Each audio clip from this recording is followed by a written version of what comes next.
الحمد لله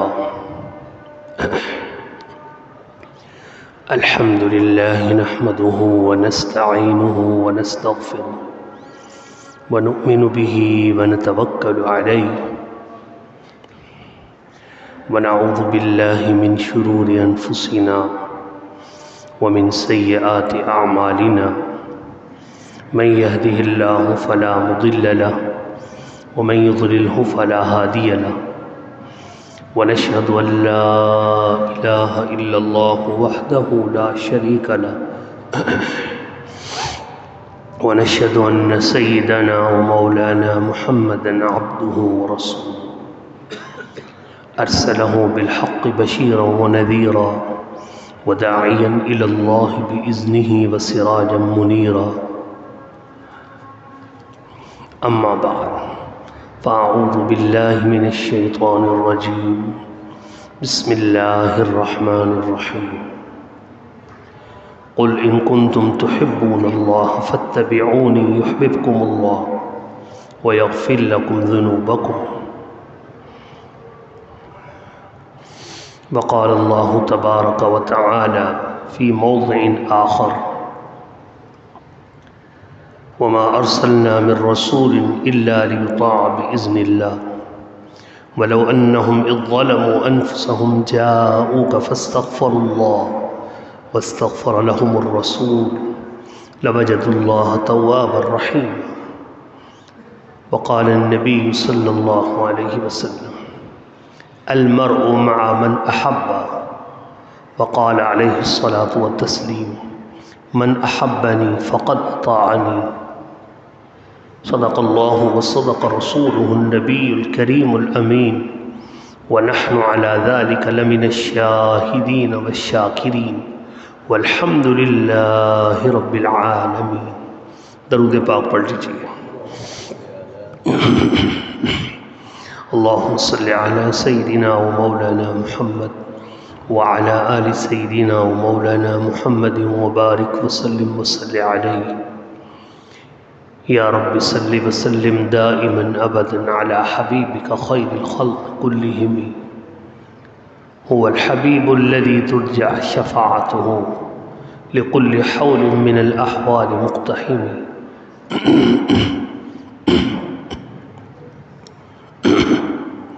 قابل ست تکریم بزرگوں، دوستوں، مسلمان بھائیوں، اللہ سبحانہ و تعالیٰ کا احسان ہے کہ جمعۃ المبارک کی مبارک ساعتوں میں اللہ سبحانہ و تعالیٰ نے اپنے در پر حاضری کی توفیق عطا فرمائی.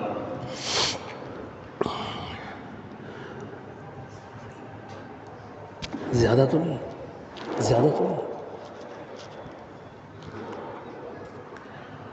فرمایا یا ایھا الذین آمنوا اذا نودی للصلاة من یوم الجمعة فاسعوا الى ذکر اللہ وذروا البیع. اے ایمان والو، جب تم جمعہ کے لیے ندا دینے والے کی ندا سنو، یعنی مؤذن کی اذان سنو، فاسعوا الی ذکر اللہ، جمعۃ المبارک کی ادائیگی کی طرف دوڑ پڑو، اللہ کی یاد کی طرف، یعنی جمعہ کی ادائیگی کی طرف دوڑ پڑو. وذروا البیع، ہر قسم کے کاروبار کو بند کر دو، چھوڑ دو. اس لیے جمعۃ المبارک کی پہلی اذان کے بعد کسی بھی قسم کا دنیاوی کاروبار کرنا حرام ہے. وہ لوگ جو جمعۃ المبارک کی پہلی اذان سن کر کارخانے میں بیٹھے رہتے ہیں کہ دوسری اذان ہوگی تو جائیں گے، عربی خطبہ شروع ہوگا تو جائیں گے، اور کاروبار میں مصروف ہیں، وہ حرام کے مرتکب ہو رہے ہیں، سخت ترین گناہ کے مرتکب ہو رہے ہیں، کیونکہ اللہ تعالیٰ کا واضح حکم ہے، اور پوری ایک سورۃ الجمعہ جمعۃ المبارک کے نام پر اللہ نے اتاری، اور اس میں واضح حکم ہے کہ جب مؤذن بلائے تو فوراً سارے کاروبار چھوڑ کر اللہ کی یاد یعنی جمعۃ المبارک کی ادائیگی کی فکر کرو، دوڑ پڑو ادھر۔ لہذا پہلی اذان عصر کی نماز کے لیے تو نہیں ہوئی، جمعۃ المبارک کی پہلی اذان مغرب کی نماز کے لیے بھی نہیں ہوئی، وہ جمعۃ المبارک کی ہی نماز کی اذان ہے۔ تو اس لیے ہمیں اس بات کا اہتمام کرنا چاہیے کہ رزق حلال کمائیں اور اللہ کے حکم اور نبی کے فرمان کے مطابق کمائیں۔ اللہ کو ناراض کر کے اگر کوئی کارخانہ کھول کے بیٹھا ہوا ہے، اللہ تعالیٰ کو ناراض کر کے کوئی فیکٹری دکان کھول کے بیٹھا ہوا ہے، تو کیا اس کی روزی اس کے کارخانے اور فیکٹری میں برکت ہو؟ سوال ہی نہیں پیدا ہوگا۔ نحوست تو ہوگی کیونکہ اللہ کو ناراض کر رہا ہے، بے برکتی تو ہوگی کیونکہ اللہ سبحانہ و تعالیٰ کو ناراض کر کے کما رہا ہے۔ اس لیے جمعۃ المبارک کی پہلی اذان کے بعد جہاں بھی آپ جس مسجد میں جمعہ پڑھتے ہیں، اس طرف پہلی اذان کے بعد فوراً جمعۃ المبارک کی ادائیگی کی طرف توجہ کرنا ہم پر لازم ہے، فرض ہے۔ قرآن کریم کی جو آیات مبارکہ پڑھی گئی ہیں، ماہ ربیع الاول کی مناسبت سے گزشتہ کئی جمعۃ المبارک میں سرکار دو عالم امام الانبیاء دو جہاں کے سردار جناب محمد مصطفیٰ صلی اللہ علیہ وسلم کا ذکر خیر چل رہا ہے۔ تقریباً 4 سے 5 جمعۃ المبارک ہو چکے ہیں۔ حضور اکرم صلی اللہ علیہ وسلم کا ذکر خیر ایسا ہے کہ جب یہ کائنات بنی ہی نہیں تھی، اس سے پہلے ہوتا تھا۔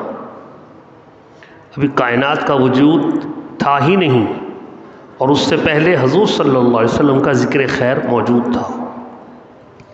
حضرت آدم علیہ السلام جنت میں تنہا تھے، اللہ نے حضرت اماں حوا کو ان کی زوجہ بنایا۔ جب انہوں نے اپنی بیوی کو سے بات کرنا چاہی، اللہ تعالیٰ نے فرمایا پہلے اس کا حق مہر ادا کرو۔ یا اللہ حق مہر کیا ہے؟ فرمایا ہمارے آخری نبی جناب محمد مصطفیٰ صلی اللہ علیہ وسلم پر 20 مرتبہ درود شریف پڑھو، یہ تمہارا اماں حوا کے ساتھ نکاح کا حق مہر ہے۔ تب ابھی دنیا کا وجود ہی نہیں ہے، اور دو جہاں کے سردار رحمت دو عالم صلی اللہ علیہ وسلم کے تذکر جنت میں ہو رہے ہیں۔ اور یہ کائنات جب سے بنی ہے تب سے لے کر اب تک، اور اب سے لے کر قیامت تک، مشرق مغرب شمال و جنوب میں حضور پاک صلی اللہ علیہ وسلم کی رسالت اور نبوت کے تذکرے ڈنکے بجتے رہیں گے۔ مشرق میں بھی اذان ہو رہی ہے، مغرب میں بھی، شمال میں بھی اور جنوب میں بھی، اور ہر اذان میں اشہد ان لا الہ الا اللہ کے بعد اشہد ان محمد الرسول اللہ کی صدائیں بلند کر کے دو جہاں کے سردار جناب نبی پاک صلی اللہ علیہ وسلم کے پاکیزہ تذکرے اور اس کی خوشبوئیں ہر طرف مہکائی جا رہی ہیں۔ جہاں اذان وہاں میرے نبی کا تذکرہ، جہاں اذان وہاں حضور علیہ السلام کے تذکرے۔ اور کون سی مسجد ایسی ہے، مشرق میں ہو، مغرب میں ہو، مسلم میں ہو، غیر مسلم کے علاقے میں ہو، ہر جگہ مسجدیں ہیں، ہر جگہ حضور صلی اللہ علیہ وسلم کا ذکر ہو رہا ہے۔ تب بھی جب سے دنیا بنی ہے اس سے بھی پہلے سے آج تک ہو رہا ہے، اور انشاءاللہ قیامت تک ہوتا رہے گا۔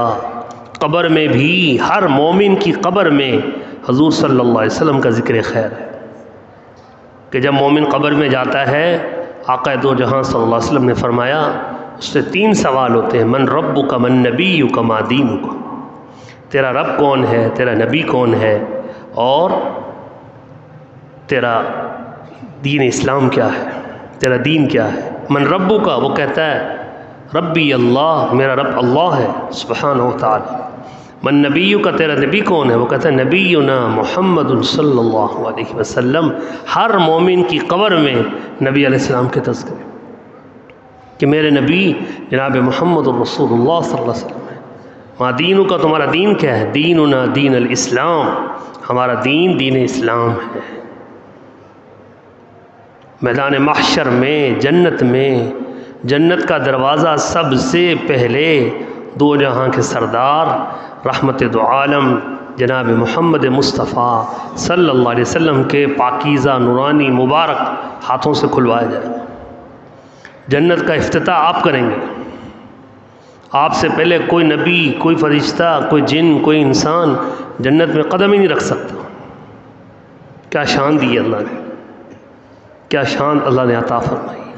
اور جنت کے اندر بھی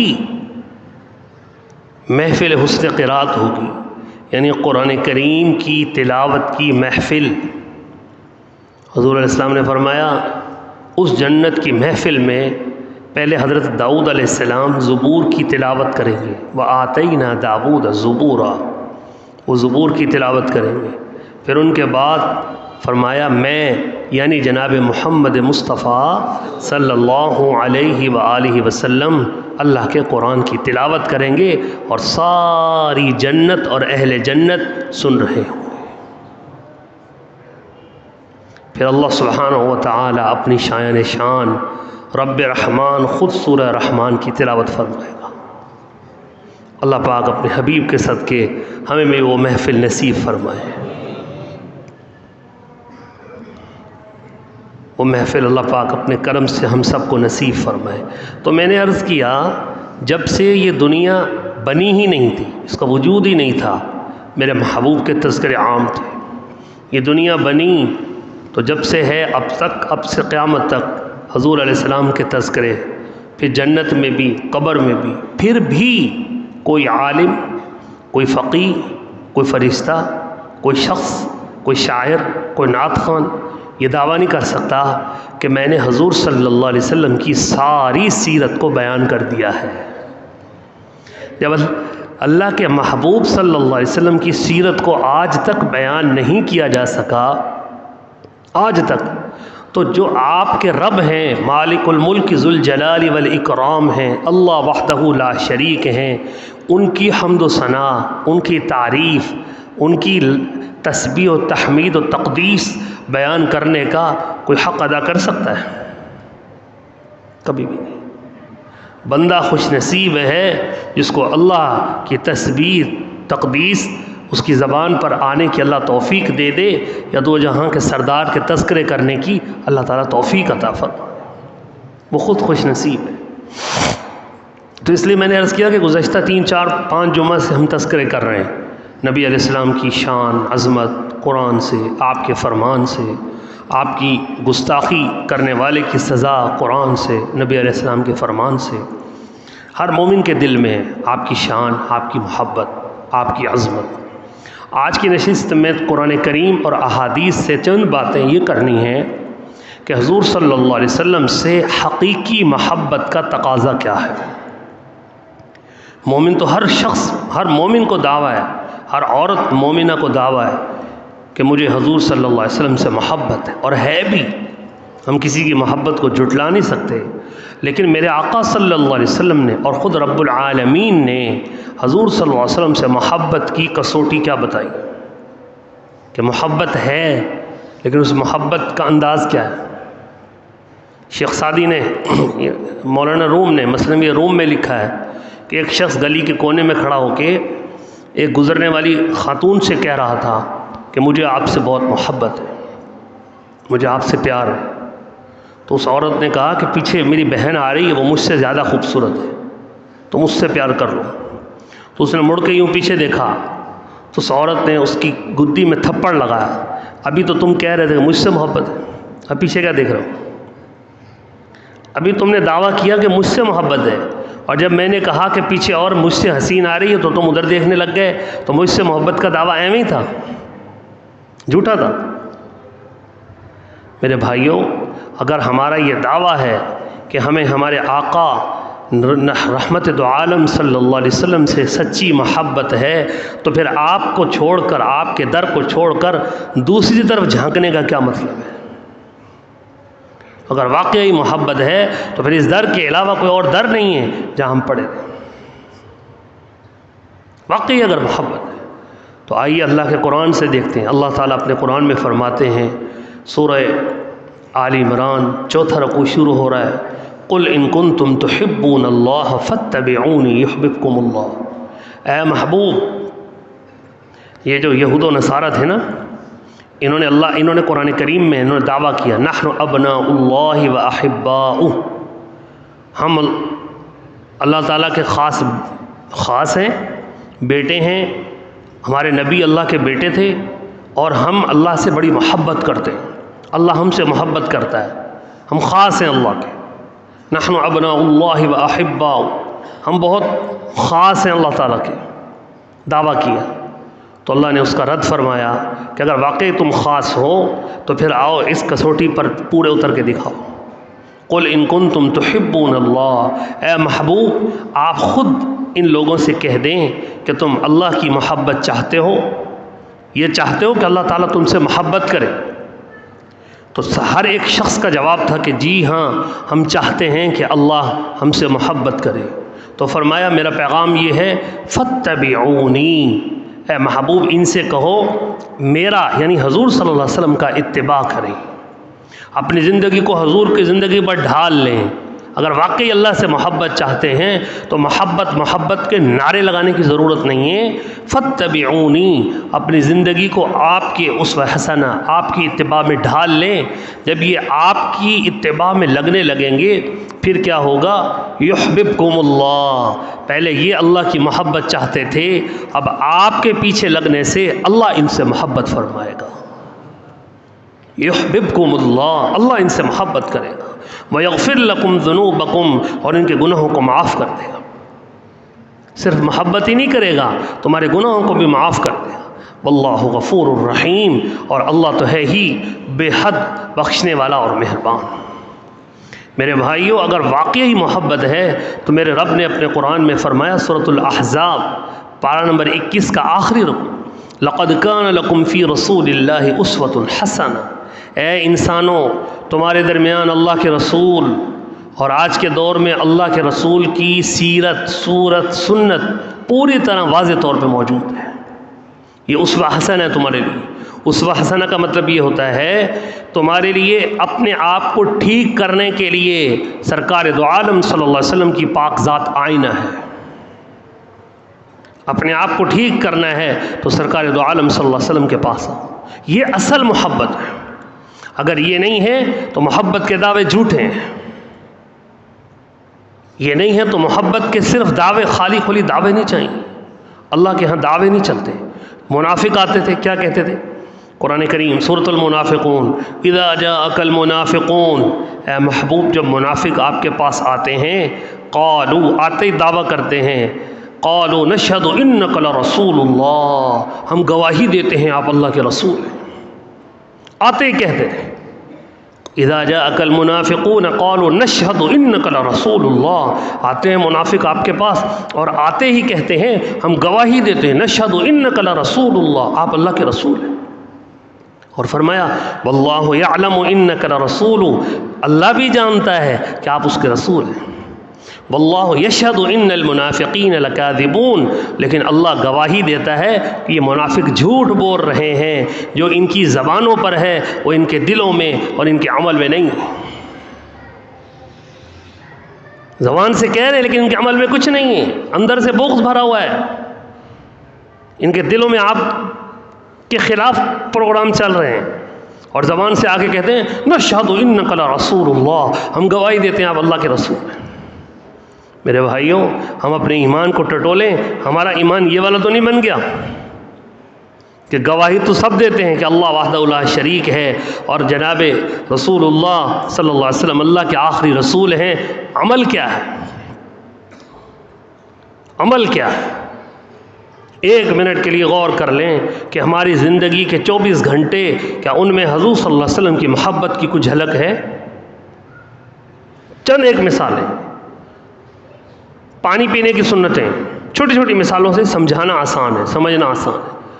پانی بیٹھ کے پینا سنت ہے، 3 سانس میں پینا سنت ہے، ایسے برتن میں جس میں پانی واضح نظر آئے سنت ہے پینا، جیسے پیالہ یا شیشے کا گلاس۔ 3 سانس میں پینا سنت ہے، بسم اللہ الرحمن الرحیم پڑھ کے پینا سنت ہے، اور پی کر الحمدللہ کہنا سنت ہے۔ ہر مسلمان اپنے دل سے سوال کرے کتنے مسلمان ہیں دن میں کتنی مرتبہ پانی پیتے ہیں، اور کتنی مرتبہ اس پانی کو میرے آقا صلی اللہ علیہ وسلم کی سنت کے مطابق پیتے ہیں۔ جو شخص پانی کا گلاس نبی علیہ السلام کی سنت کے مطابق نہ پی سکے اور وہ دعویٰ کرے کہ میں محبت رسول پہ سرشار ہوں۔ کتنے لوگ ہیں جو اس طریقے سنت کے مطابق پانی پیتے ہیں، کھانا کھاتے ہیں، ناشتہ بھی کرتے ہیں، دوپہر کا کھانا بھی کھاتے ہیں، رات کا کھانا بھی کھاتے ہیں۔ میرے نبی صلی اللہ علیہ وسلم نے ارشاد فرمایا کھانا کھانے سے پہلے ہاتھ دھونا میرے نبی کی سنت، کھانا کھا کر ہاتھ دھونا میرے نبی کی سنت۔ کتنے مسلمان ہیں جو 2 ٹائم ہاتھ دھو کر کھانا کھاتے ہیں؟ میرے نبی صلی اللہ علیہ وسلم نے فرمایا جو شخص کھانا کھانے سے پہلے ہاتھ دھو لے، کھانا کھا کر ہاتھ دھو لے، اللہ ان ہاتھوں کو اپنے علاوہ کسی اور کا کبھی محتاج نہیں کرے گا۔ ہر دل کی تمنا ہے میں اللہ کا محتاج رہوں، یا اللہ اپنا محتاج رکھنا۔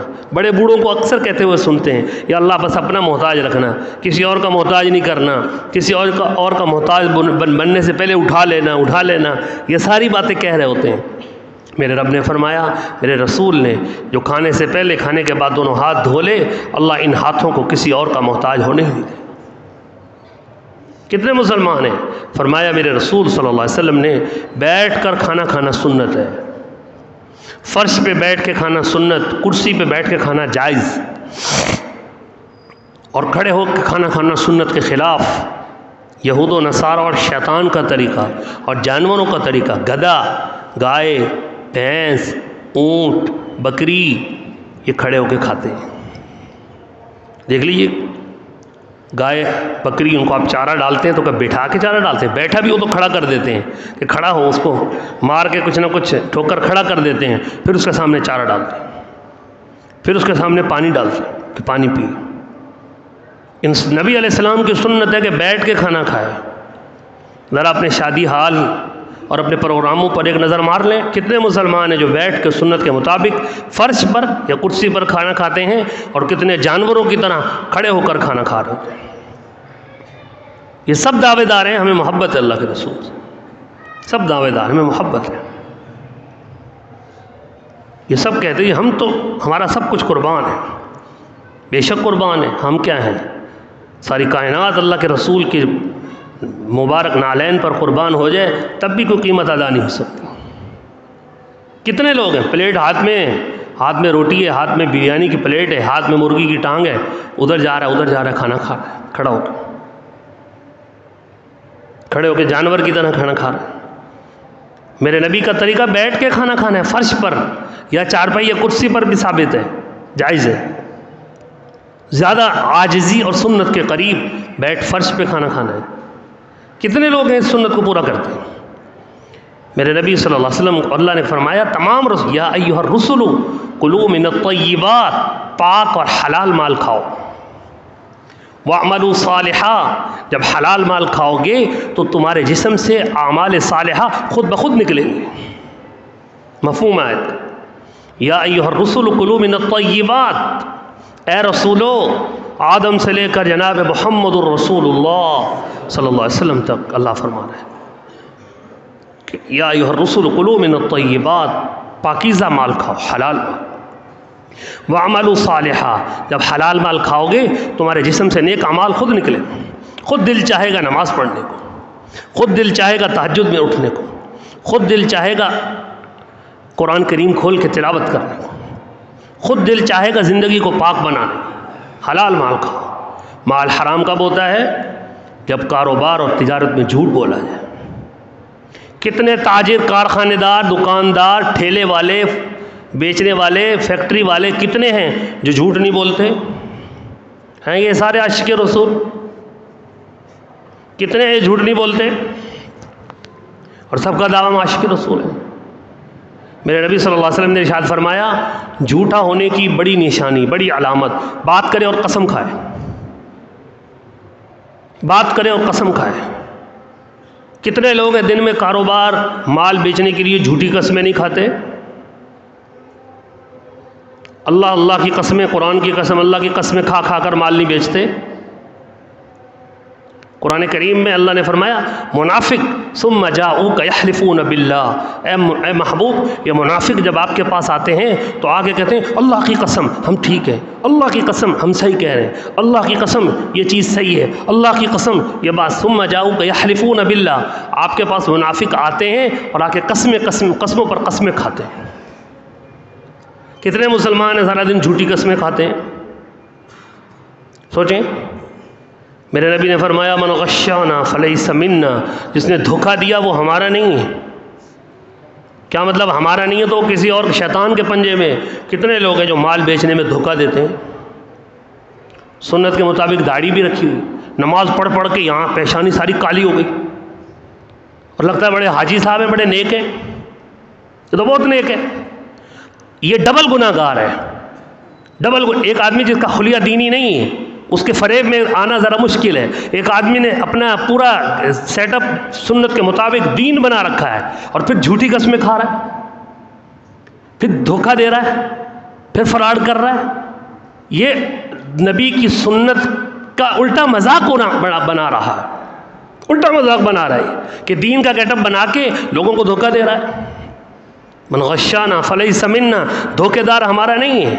اور یہ دھوکے دار دکان میں جو ہے وہاں پہ مال کو 70 گنا بڑھ کر اور ذخیرہ اندوزی کر کے رکھا ہوا ہے، اور لوگ چیخ رہے ہیں، چلا رہے ہیں، مارکیٹ میں عوام بھوکی ہے، مال لے کے نہیں آ رہا ہے. حاجی صاحب عاشق رسول ہے، میں عاشق رسول ہوں.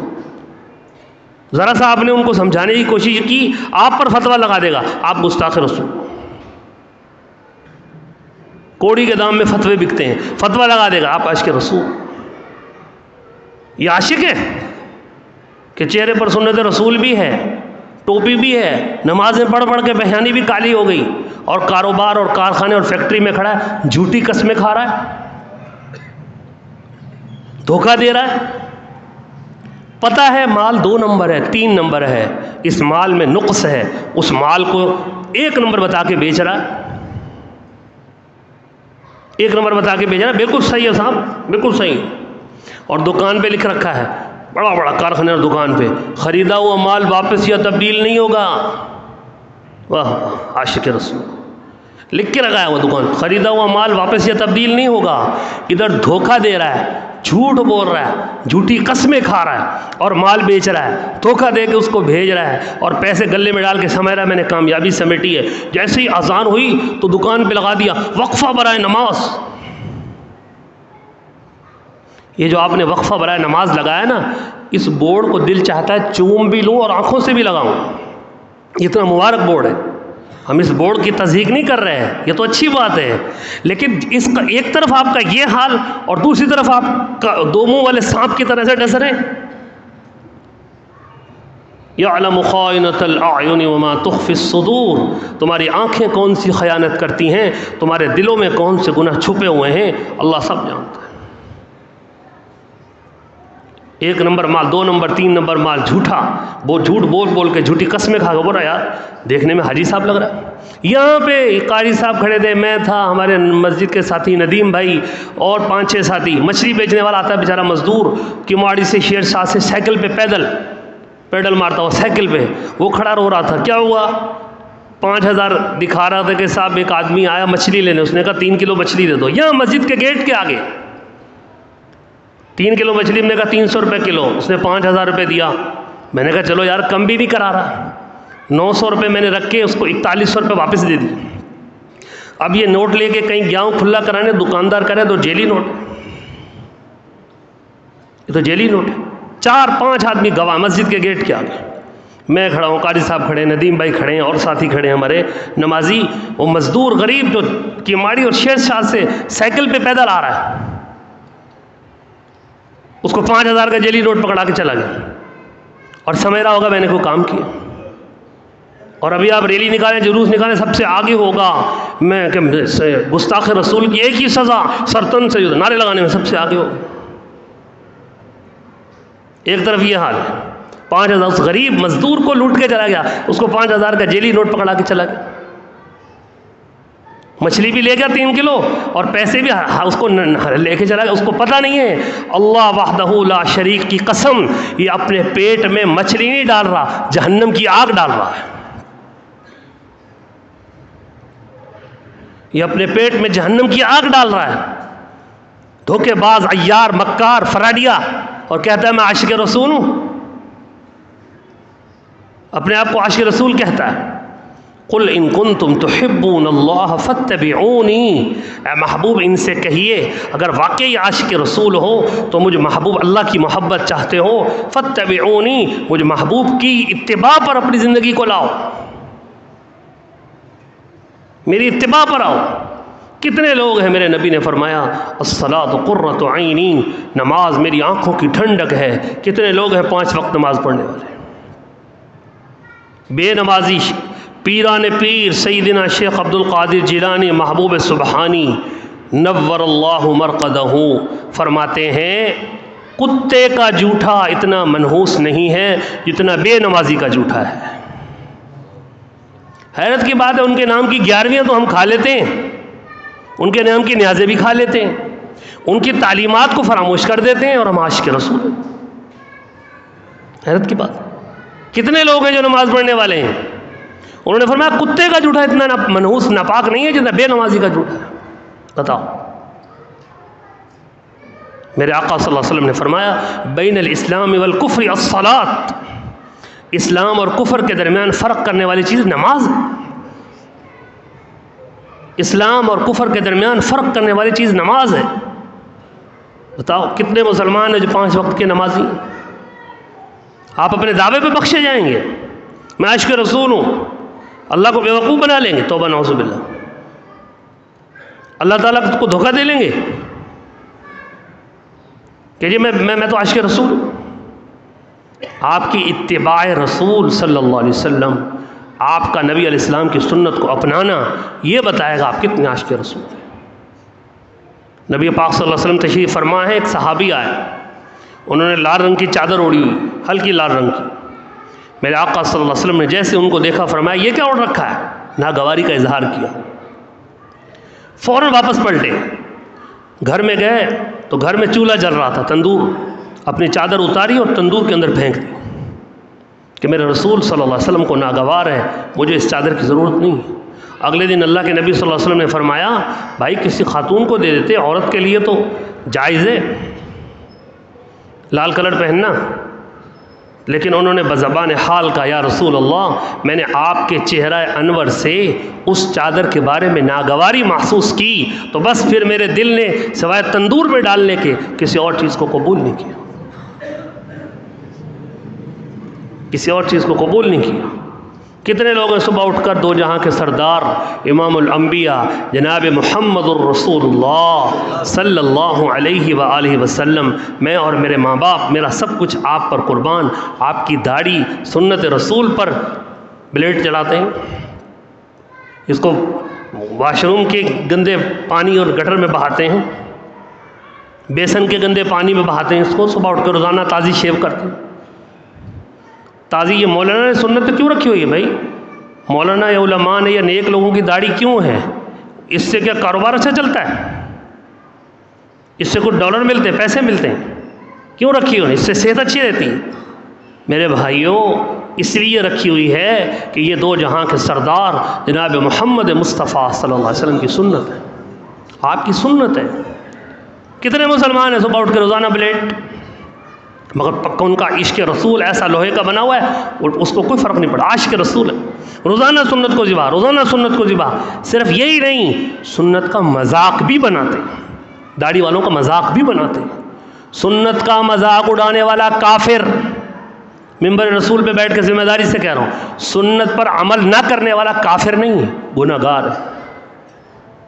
اللہ سے توفیق مانگے، اللہ سنت پر عمل کی توفیق دے گا، لیکن سنت کو دیکھ کر سنت رسول کا مذاق اڑانے والا دراصل رسول اللہ صلی اللہ علیہ وسلم کا مذاق اڑاتا ہے، یہ کافر ہے، یہ مسلمان نہیں ہے۔ اس کی بیوی سے اس کا نکاح ٹوٹ چکا ہے، بچے پیدا کر رہا ہے، حرام کے بچے پیدا کر رہا ہے۔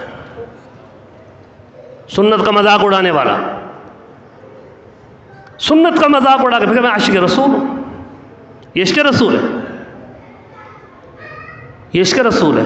نہ ماں باپ کا نافرمان، ماں باپ کے ساتھ بدتمیزی کرنے والا، بیوی کے حق پورے ادا نہیں کر رہا، بچوں کے حقوق ادا نہیں کر رہا،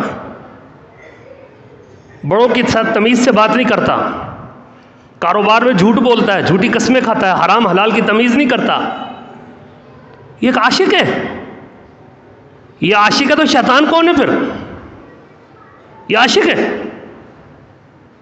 میرے نبی صلی اللہ علیہ وسلم تشریف فرما ہے، کیسر و کسرا کے اس وقت کی سپر پاور، اس کے دو، آپ صلی اللہ علیہ وسلم نے تبلیغ کا خط لکھا اس کی طرف، صحابی کو بھیجا کہ جاؤ کسرا کے دربار میں یہ خط لے کے جاؤ اور اسے اللہ اور اللہ کے رسول کی طرف آنے کی دعوت دو، توحید کی دعوت دو۔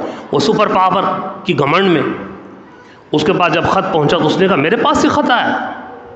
اس نے وہاں سے اپنے گورنر کو لکھا کہ ان کو گرفتار کر کے محمد کو میرے پاس بھیجو، توبہ نعوذ باللہ۔ اس کو اندازہ ہی نہیں تھا کہ کس کے بارے میں کہہ رہا ہے۔ گورنر کے پاس خط آیا، گورنر نے 2 پولیس والے بھیج دیے کہ جاؤ مدینہ میں، مکہ میں جاؤ، وہاں محمد نام کا کوئی شخص ہوگا، سب کہہ دیں صلی اللہ علیہ وسلم۔ ان کو جا کے یہ کہہ دینا کہ کسرا نے آپ کی گرفتاری کے آرڈر دیے ہیں، کسرا سپر طاقت کا رو بھی اتنا ہے کہ وہ کسرا کا نام سنیں گے ان 2 سپاہیوں کے ساتھ چل کے آ جائیں گے، جاؤ ان کو لے کر آؤ۔ وہ بیچارہ سمجھتا ہوگا جیسے آج کل کے مسلم حکمران پاکستان، سعودیہ اور دنیا بھر کے اسلامی کنٹری شاید یہ ہے، اس کو پتہ نہیں تھا کہ وہ 2 جہاں کے سردار ہیں، اس کو پتہ نہیں تھا کس کے پاس بھیج رہا ہے۔ ایک پاکستان سمیت کسی ایک ملک کی حکومت کا نام بتاؤ جنہوں نے اپنے ملک سے فرانسیسی سفیر کو منہ کالا کر کے اپنے ملک میں بھیج دیا ہو، ہم پیٹ پہ پتھر باندھ لیں گے، ہمیں ایسی تجارت نہیں چاہیے، دفعہ ہو یہاں سے کتے کی نسل، تو میرے نبی کی توہین کرنے والے ہو، تمہارا ہم سے کوئی تعلق۔ ایک ملک کا سفیر دکھا، ایک ملک پاکستان سمیت، کوئی ایک ملک، عاشق رسول عاشق رسول عاشق رسول، یہ عاشق رسول ایک نے اپنے ملک سے سفیر کو بھیجاؤ، تجارت ٹھپ ہو جائے گی، ڈر لگ رہا ہے، مائی باپ ناراض ہو جائے گا۔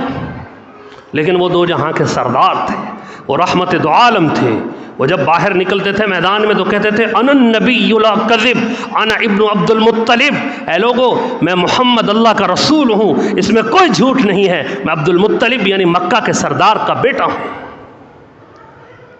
ان سے بڑھ کر حضرت علی کرم اللہ جو فرماتے ہیں حضرت آدم سے محمد تک، محمد سے مصطفیٰ صلی اللہ علیہ وسلم سے قیامت تک کوئی شخص نڈر، بہادر، دلیر، جرأت مند کمانڈر اگر سب سے بڑھ کر ہے وہ تو جناب محمد مصطفیٰ صلی اللہ علیہ وسلم کی ذات پاک ہے، آپ سے بڑھ کر کوئی جرأت مند نہیں ہے۔ وہ گورنر کسرا کے گورنر کے 2 سپاہی آ گئے حضور صلی اللہ علیہ وسلم کے پاس، ان کے حلیے کیا ہیں؟ ان کی داڑیاں منڈی ہوئی، دونوں کی داڑیاں منڈی ہوئی، مونچھیں بڑی بڑی۔ آپ صلی اللہ علیہ وسلم مکہ مکرمہ میں اب صحابہ کرام کی محفل میں بیٹھے ہوئے تھے، وہ آئے داڑھی منڈے، روزانہ نبی کی سنت پر بلیڈ چلانے والا، داڑھی منڈوانے والا، میری بات کو غور سے سنیں، البدایہ والنہایہ حیات الصحابہ میری لائبریری میں موجود ہے، جس کا دل چاہے میں کھول کے دکھاؤں گا احادیث۔ وہ 2 آئے داڑھی منڈے، بڑی بڑی مونچھیں، جیسی میری نبی کی ان پر نظر پڑی ایک دم آپ کے چہرہ انور پر ناگواری آئی، آپ نے چہرہ انور یوں پھیر لیا فوراً۔ انہوں نے سمجھا شاید ویسے ہی دیکھ لیا، وہ گھوم کے ادھر سے آیا، وہ سپر طاقت کے گھمنڈ میں تھے کہ ہم سپر طاقت کے سپاہی ہیں، ان کو پتہ نہیں تھا کہ یہ اصل سپر طاقت اللہ وحدہ لا شریک کے رسول بیٹھے ہوئے ہیں۔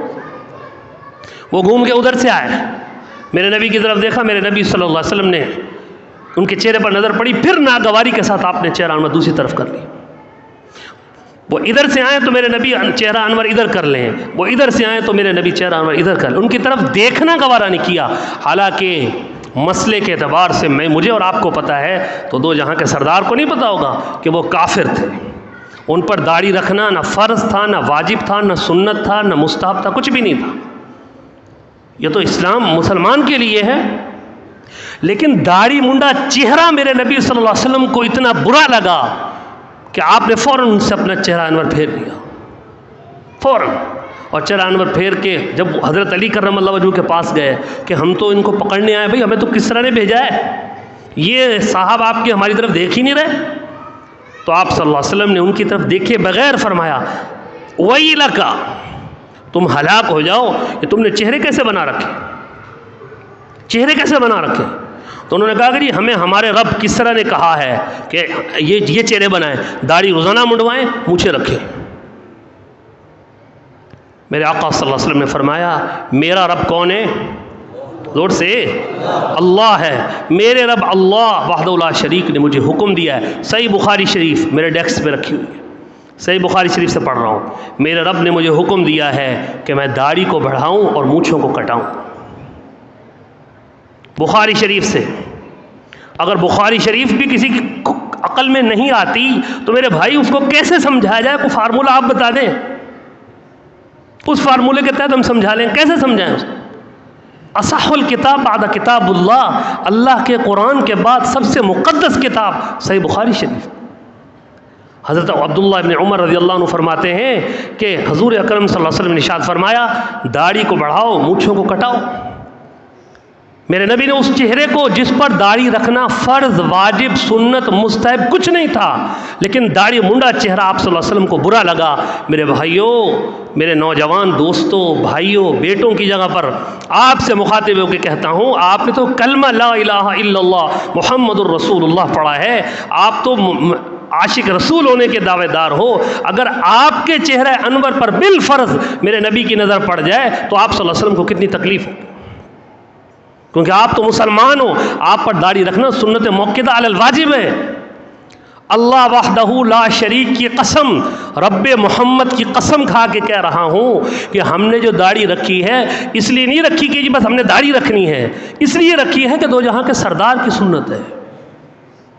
اور یہ آپ کو بھی پتہ ہے، جو داڑھی منڈواتا ہے اس کو بھی پتہ ہے۔ مسجد میں نماز پڑھنے کے لیے اگر کوئی شخص آئے اور وہ آ کے دیکھے نماز پڑھا رہا ہے ایسا امام جس کی داڑھی منڈی ہوئی ہے، خود کی داڑھی نہیں ہوگی، اس کی خود کی داڑھی منڈی ہوئی ہوگی، لیکن داڑھی منڈے امام کے پیچھے نماز نہیں پڑھے گا، اس کے اندر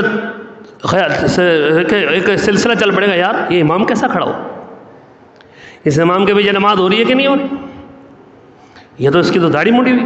اب وہ اپنے اس امام کے پاس جس کے پیچھے نماز پڑھتے ہیں وہاں جائیں گے، حضرت وہ فلاں جگہ کارخانے میں، یونیورسٹی میں، کالج میں، فیکٹری میں، وہ ایک جگہ راستے میں جانا ہوا تو ظہر کی نماز کا ٹائم تھا، میں اندر گیا تو ایک امام صاحب نماز پڑھا رہے تھے، ان کی داڑھی منڈی ہوئی، داڑھی ترچھی ہوئی تھی، نماز ہو گئی کہ نہیں ہو گئی؟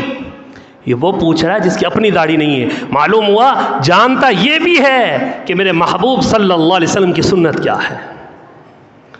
وقت پورا ہو گیا، میں آخری جملہ عرض کر رہا ہوں۔ عشق رسول کے دعوے دار ہم سب ہیں، ابھی ربیع الاول کا مہینہ گزرا، ہر مسلمان کے دل میں ہے کہ ہم عشق رسول ہیں۔ میرے شیخ مرشد عارف باللہ کی مختار صاحب نبر اللہ مرقدہ کا شعر ہے، نقش قدم نبی کے ہیں جنت کے راستے، نقش قدم نبی کے ہیں جنت کے راستے، اللہ سے ملاتے ہیں سنت کے راستے، اگر اللہ سے ملنا ہے تو نبی کے نقش قدم پر چل پڑو۔